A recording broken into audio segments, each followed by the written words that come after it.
Hey everyone, this is Julie from Funnel Gorgeous, and today in this video, I'm gonna give you your best lead magnet ideas to grow your email list. Now, if you are not growing your email list, what the heck is the matter with you? This is the one piece of digital property that you can own. So I don't care if you have 1 million followers on Instagram or 1 million followers on YouTube. If you are not getting those people from social media onto your email list, you are missing out. So lead magnets or free bribes are the best way to get people into your world and on your list. Okay, lead magnet idea number 1. A Facebook group. And some of you might be like, wait a minute, didn't you just say get them on the list on off of social media? I did. But guess what? Facebook groups are something that Zuckerberg loves to promote. So if you create a free group and it is amazing, he's gonna show that thing in the sidebar and you're gonna start getting people to join your group even without any paid traffic. That sounds awesome. And now what you're going to do is you're going to require someone to give you their email address before you accept them into the group. Just add it as a question when they request to join. And then there's all kinds of tools that will pull that email right off of Facebook and into your email service provider. Pretty cool, huh? Number 2, a great lead magnet is a swipe file. This means it's something that you're already using in your business that you know other business owners or your customers would really like. So at Funnel Gorgeous, wouldn't you love it if I were to give you a swipe file of all my best email subject lines? Wouldn't you download that? I know you would. That is what we call a swipe file. And it's like a shortcut or a hack, and people love to download that stuff. All right, lead magnet idea number 3 is a checklist. So if you teach anything that has a lot of steps, or let's say you're a Disney business and you are trying to create a packing list for going on a Disney vacation with small kids, you can create checklists that are super easy. You can make them in less than an hour, and people love to download checklists. Bonus points if you can also deliver that checklist in multiple formats like PDF, Google Drive, Trello, Asana, so that people who are using different types of tools can just grab it and pull it into their tool of choice. Number 4, do you know that course outlines make a great lead magnet? And you might think, well, gosh, what is that? Like, that doesn't make any sense. Why would someone download a course outline? Well, let me give you an example. Let's say that you teach a course on, I don't know, how to grow a podcast, okay? Chances are that your course outline is probably pretty detailed and includes the steps kind of in order. Wouldn't someone love to see sort of the big overarching steps and milestones to grow a podcast? Of course they would. So course outlines, the really in-depth ones, actually make great lead magnets. So you can either give it away as a guide, or if you want to, you can actually tell people, hey, do you want to download the course outline to this really expensive course? Here, put your name and email here and we'll send you the entire syllabus for free. The 5th lead magnet idea is a quiz. Quizzes have been popular. Everybody wants to know what Disney princess they are. Everybody wants to know what kind of creative type they are. If you can create any kind of assessment related to your niche, a quiz or an assessment makes a great lead magnet. Make sure though that it's very specific to your market, because while quizzes and assessments can usually get pretty cheap leads, sometimes they're kind of cheap and they don't actually buy your stuff. So make sure it's a really targeted quiz. Lead magnet idea number 6. Write an ebook. And that may sound a little overwhelming, but chances are if you were to sit down for a weekend and record yourself talking about a topic that you really, really love, you could hand that off, get it transcribed, get it cleaned up, and turn it into a quick little ebook. So anything that you teach in a course or any content that you put on social media, think about, how would I turn this into a quick little book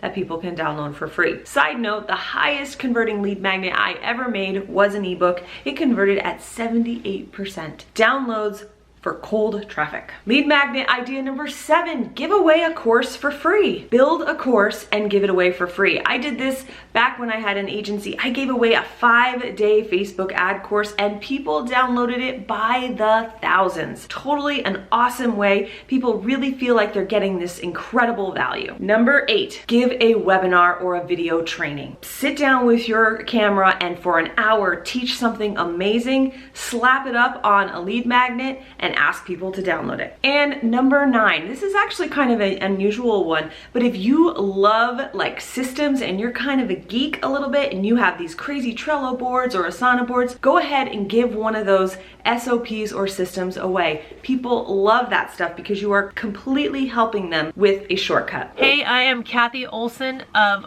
Funnel Gorgeous, and I'm gonna go over today 6 steps to hosting your very first or just your next free challenge to build your list and to pre-sell new leads and customers into your offer. So let's dive in. The first thing you want to do, step number 1, is to determine your sales goal. You want to start with the very end in mind here. You don't want to think about like, what do I need to teach, because it has to make sense that it ultimately leads them seamlessly into whatever your next offer is. You want to start with that offer. What is it that you're going to sell them? Usually kind of lower price things sell pretty well. On the higher end, you're going to need a lot more people inside of the challenge in order to kind of convert at a higher level. But if you have a smaller challenge that you're running at first, you know, just kind of getting your feet wet with it, then if you have a really no-brainer kind of low ticket, something in, you know, anywhere from $27 to like maybe $97, that kind of low ticket range, it's going to be much easier for you to sell. Once you get really good at this and you start loving challenges, that's when I would recommend for sure to kind of do something up there in the higher ticket range once you're more comfortable and you actually have a much bigger list to kind of pull into the challenge. So we just ran a free challenge a couple months ago, and what we were trying to sell in the end was actually tickets to our virtual event. It was only virtual this year because of obvious reasons. Next year it is going to be in person, but we were trying to sell kind of last minute tickets to our event to make the most amount of sales as possible. That was the Marketer's Heart event, and that event was all about building a business, marketing your business with integrity. So we're looking at the goal in mind. It was to sell these tickets to a virtual event that was about growing your business and growing your platform. I wanted to explain this to you because I want to show you how you take that goal and use it for the next step, which is step number 2. You need to decide the who. So who needs that thing? Who needs your actual offer? So we need to look at the type of audience, the ones that would want that offer, that would want it in that way, right? That would also be able to pay that price point. So for us, it was, you know, online business owners who are looking to attend some sort of a live event, that want to learn kind of a lot of information online about how to grow their business, about how to get on different platforms, because we were teaching the different platforms. And so that was the who, and who we were trying to sell our end goal offer. Not who we were going to sell in the challenge, but actually who would buy the end result, because we want to fill this challenge with as many buyers as possible. So now that we know what the sales goal is and who would buy this offer, this brings us to step number 3, which is finally the topic. So a lot of people start here. A lot of people say, I'm going to teach about this thing on the free challenge. It's just a little backwards. You need to know who is going to buy. You want to fill the challenge with buyers for your thing, and then you figure out what topic you're going to cover. And so we're going to use step number 1 and 2 to create this. So step number 1 being, you know, the goal and what you're ultimately offering them, and then step 2 being the who. So now we want to create a topic that fits those people right before they're gonna buy your thing. So what do your people need to get past or get through or learn about in order to want to buy your thing or to take the next step, which is buying your thing? You want to think about, where are they getting tripped up? What are the things that are stopping them from taking action on an offer, even an offer similar to yours, or something that they're actively searching for? In our example, people who have businesses, who are looking to kind of grow their online businesses with different platforms, and they're very online savvy, what would they need before they start to kind of build out their content on their platforms? Well, they needed to know what their offer was and maybe what they were going to do with their business. If these are brand new business owners, or maybe even business owners who are already in business but just haven't like quite massaged out their offer, don't know exactly what they want to do, they need to know what they're going to do and how they're going to sell it and who they're going to sell it to before they learn how to use the different platforms in order to sell it. So do you see how there's that step, there's that opening, and there's a gap between what they need to know before they can come to the Marketer's Heart Live event? So we determined it was the offer that they needed to know. So they needed to know the offer, but remember, we're thinking about the who as well. These are people who wanted to do their businesses with integrity and heart, because again, that was what the Marketer's Heart is about. What are these business owners or aspiring business owners wanting to sell, and then also how are they wanting to sell it in an authentic way? So we decided decided on the topic of figuring out your offer and making an impact on the world. Kind of hitting those two, hitting step 1 and step 2. And ultimately, we just kind of came up with a name that was very similar to exactly what it was, which was the Offer to Impact Challenge. And the topic was how to take an offer and turn it into your impact. So offer to impact. Now, once you figured out who your people are, what you're selling to them, and then of course the topic of the challenge, the next step is figuring out the delivery and how you are actually going to deliver the content in the free challenge. So delivery means a few different things. It means how many days is it? How long are the sessions? Where are they going to be hosted? Where are you doing the training or the teaching or the connecting? And again, you're going to use really the steps 1 and 2 and 3 to kind of inform these answers and make decisions about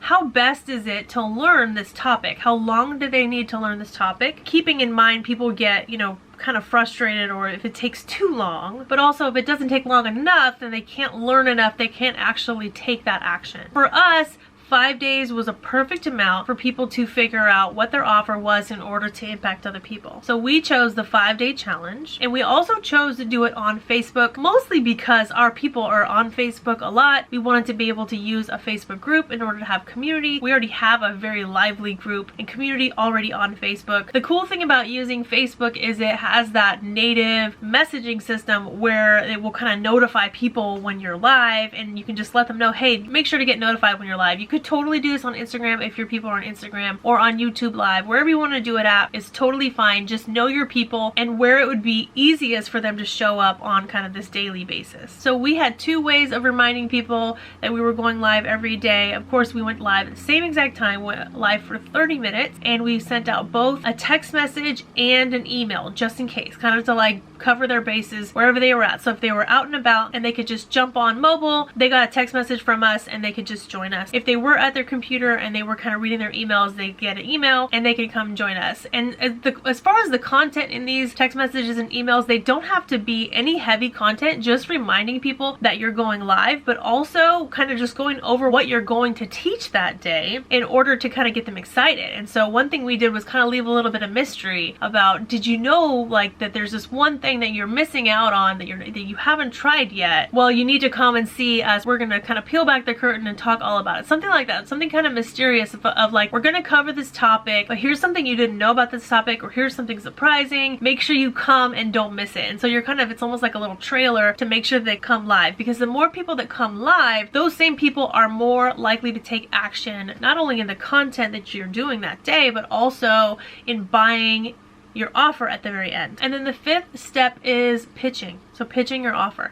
This is a very nuanced thing to do. You want to obviously have the first half all teaching. You want to have the teaching days be very actionable. You want to make sure you have homework assignments for them, that they're taking action, nothing too hard, something that they could maybe even do live together with you. That's always like the best if you're not making them do actual homework they have to do later, because this is going to happen very quickly and you don't want them to get too overwhelmed. But it does help them in wanting to come back feeling accomplished if they can get something done that is ready for the next day when they get started. So really you're kind of seeding the idea throughout all of the 5 days through the presentations. Really on day 3 you're going to start talking about that you have this offer, and you're not selling it yet, you're just making them aware that there is a program that will be the next step. So we referenced it several times throughout the week. We started talking about the Marketer's Heart event coming up. In the Marketer's Heart event, we have an event coming up, and just kind of talking about it in casual conversations, which is called seeding, like adding, like planting little seeds as you go. Days 1 through 3, if you're doing a 5-day challenge, days 1 through 3 would be heavy on getting them motivated, excited, showing the possibilities of what can happen.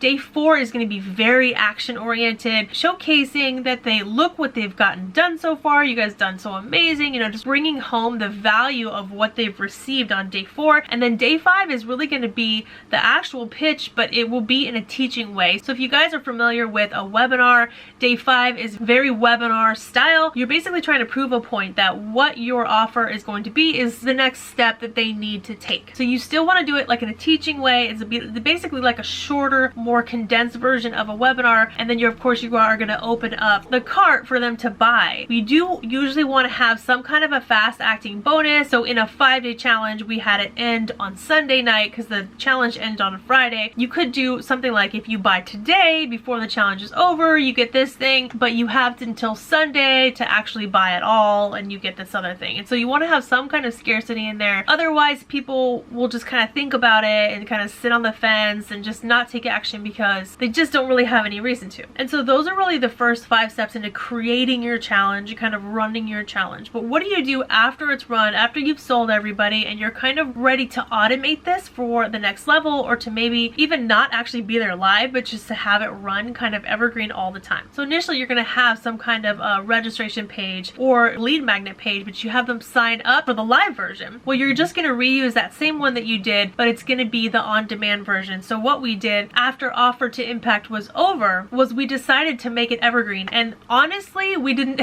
originally decide to make it evergreen. It was just going to be the live challenge to get people excited, to help figure out what their offer is, to figure out what their contribution to the world was going to be. And we were just selling tickets kind of on the end of it, and then it was all done. What we found was that we made the challenge a little too good and people had missed it, or they were saying amazing things about it, and there was a lot of sad people saying, oh man, I missed it, I've heard great things, can I retake it, are you gonna be teaching it again? And so we decided to turn it into an evergreen challenge that wasn't a live challenge, but it was still 5 days using the recording. The problem that we kind of ran into with this was that we weren't selling the tickets anymore. This was a live event, it happened, it came, it was awesome, by the way, but then it was gone. So how do we repurpose this 5-day challenge into selling a new offer? Well, thankfully in our case, that was Marketer's Heart 2021, and we're now selling Marketer's Heart 2022, which is actually in person at Disney World, by the way. And so it really made sense to just say, oh, you missed 2021, so come join us in 2022. But the cool thing is, because of the way that it's not live, we can't add additional videos, we can change videos, we can edit videos, we can add, new content selling whatever we wanted to sell. And so if you want to see how this works, we have this up right now. If you go to offertoimpact.com, you can opt in to our 5-day challenge, the one I've been talking about this whole time, and you can actually see how we made it evergreen. We have it set up as a free course. You're basically enrolling in this free course. You have access to day 1, 2, 3, 4, 5, and then you have the offer at the end, which is to join us at Marketer's Heart 2022. So those are the 6 steps to creating and repurposing a free 5-day live challenge. It is a great way to grow your audience, really share value, position yourselves as an expert, really warming your audience up for a sale, because now you've shown up first, you've given them value, they trust you, they know you, they love you at that point, and it's such a no-brainer to go to the next step with you. It's very real, it's very human, you get to be with your people live, you get to interact with them, they get to interact with each other, and to see what it's like inside of your other communities, and really increase your sales numbers. I'd love to know in the comments if you have thought about hosting a challenge, and what do you think it would be on? So a mini course is really intensely packed, value-packed course, small, easy to take, that is free, but you're actually are exchanging something, and that is their email address. So first of all, what is a mini course? What makes it mini, and how miniature should it be? Well, a mini course is a very targeted course. It's a very specific course that they can take very quickly on a targeted topic. What do I mean by targeted? I mean a targeted result. I start from here and I end here. So your audience accomplishes one problem and solves one goal. A lot of times people can add too much into a mini course, and that's just going to overwhelm people. The idea here is to actually have them cross the finish line with you, feel what it's like to get that momentum to work with you, and really get to the other side of it to increase that feeling of, yes, I did it. I finally did it. Another plus of this is that because you've asked them for their email in exchange for this course, now you are in their world. They can see what it's like to be with you. They can see what it's like to learn from you. They can get a better idea of what to expect, and they're much less likely to unsubscribe right away, which is something that happens a lot with other types of lead magnets. This one creates a very quick know, like, and trust factor, and honestly it can create a really quick conversion on the other side where they just want to know more, they just want to learn more, they're ready for the next step. So the first step in creating your mini course is to plan it out and map it out. And so you want to think about who is the audience and what is the goal, what's the one thing they're going to get done today. And if you guys saw our last video on challenges, it had a similar idea where what is this thing that we're going to get done in a certain amount of days, but also in thinking about what was the thing that you wanted to get done before they work with you or take you up on your next offer. So you can do the exact same thing in a mini course. You want to get them through some stage that maybe they've already been struggling with or they've had trouble with getting through on their own, and you guys are going to walk through it together. Same kind of idea in a mini course. It's going to be just presented in a much faster way, more bite-sized, less hand-holding. In a challenge, you would be walking through it with them. This would just be step 1, step 3, step 4, you're done. A lot of times you can create a mini course by just listening to the audience. And so if you're in a Facebook group with someone, or you're on Instagram and you're searching around for the hashtags, or even looking on Google Trends, you can see what people are talking about, what are people searching on. And actually YouTube is a great way to do that as well. If you start to type in how to, or email lists or something like that, kind of start the conversation, start the search off, and then you'll see the things that people are asking around that, and it might give you an idea on what to create a mini course on. The downside of this, and the biggest pitfall of this, is if you choose too big of a topic. So make sure that it's small, one result, one specific goal, because we have a tendency to kind of over deliver here, and again, it's not helping anybody because they didn't finish it, they got overwhelmed. So the smaller and the more concise, the better. Step number 2 is going to be creating the sign up page. It's like a little mini sales page, but instead of exchanging money, you're exchanging their email address. So it really is technically an opt-in page, but it's more kind of a sales page in a traditional sense, in that you're selling the value of the course in exchange for their email. And on this page, you can keep it pretty simple. It would really be like a pared down version of an actual sales page, where you just talk about the value of the content, what's included, how many videos, like just kind of the package in the container, and also really focus on the goal that they will be achieving by the end. By the end, you will go from this to this, you will understand this and this, and you will have this and this mapped out. Think of it in these terms of goals and kind of getting things done. That gets people really excited and really okay with exchanging their email address for it. The third step is really creating the content, actually recording these videos. It does not have to be crazy. I think a lot of people don't expect too much production-wise on these mini courses. They just really want a lot of value. It can just be even done live if you want to do it the first time live, or just kind of rough cuts. Keep the videos relatively short, packed, full, very potent. It's like this is a concentrated version of a course, and so you don't have to over-explain things. Just get to the point. Maybe even throw some worksheets in there if it's a really complicated thing, so you don't have to talk as much. But the idea here is that it's power-packed, packs a punch. Every video they have an aha moment. And a very cool thing to do at the very end of the course is to actually pitch your CTA and say, hey, here is my next offer. If you love this and you want to take the next step, which is, fill in the blank, check this out. So that could be at the very end of every video, or just in one of the last videos. And we like to even include a link to it at the very end, so they can go ahead and start to purchase and kind of take that next level step with you. And then now we are at the very last step, which is promoting. This is when you start to promote it. So you talk about it everywhere. Because it is free and they're exchanging their email address for it, it is super easy to just blare it from the rooftops. You're not asking for anything in return except for their email address. And so it's really, really fun. It's also really fun to position it as a gift and say, hey, I got a free gift for you guys. Action packed. You're going to see a massive results. Show some testimonials of people who've been through it. And just like I said, you want to scream it from the rooftops. But also, because it is just an exchange of email, it's so much easier to pitch it just directly within the comments. Hey, I got a free thing on that. Check out this free resource I created for you. I have a whole series on that walks you through it, and it's just an easy sell because it's just this exchange of an email address, and it doesn't feel like a hard pitch. So it's actually easier to promote this little free mini course than it is most of your other things. You're gonna find you don't have as much resistance to it. And of course, it should be linked everywhere in all of your profiles, everywhere, as a place to start, to kind of get started working with you. Make sure that it is value packed, because if it is not packed with value, if it's not amazing, if it's not easy to get through, it will do the opposite effect and actually hurt your brand, and people might not even take the next step with you because you kind of failed them on that first impression. Spend more time than you probably think you should making this really value packed. Think concentrated, small, and powerful. This might take a lot of planning and not like the obvious obvious answer and trying to figure out how do I really help as many people as possible with this free mini course and give it so much value that it's probably worth $100, but I'm giving it away for free. Because if you can pack all that value into something that's for free, then of course their next instinct is, wow, if this is the free version, what does the paid version look like? And it starts you off on this foot of almost reciprocity, where I am going to go out of my way to give you amazing value no matter what you pay for it. Be sure, if you like these ideas, check out our other videos here on our channel all about lead magnets, building lead magnets, running them, and all the things that you need to do to grow your funnel. And if you liked this video, hit like, hit subscribe, leave us a comment, and I'll talk to you soon.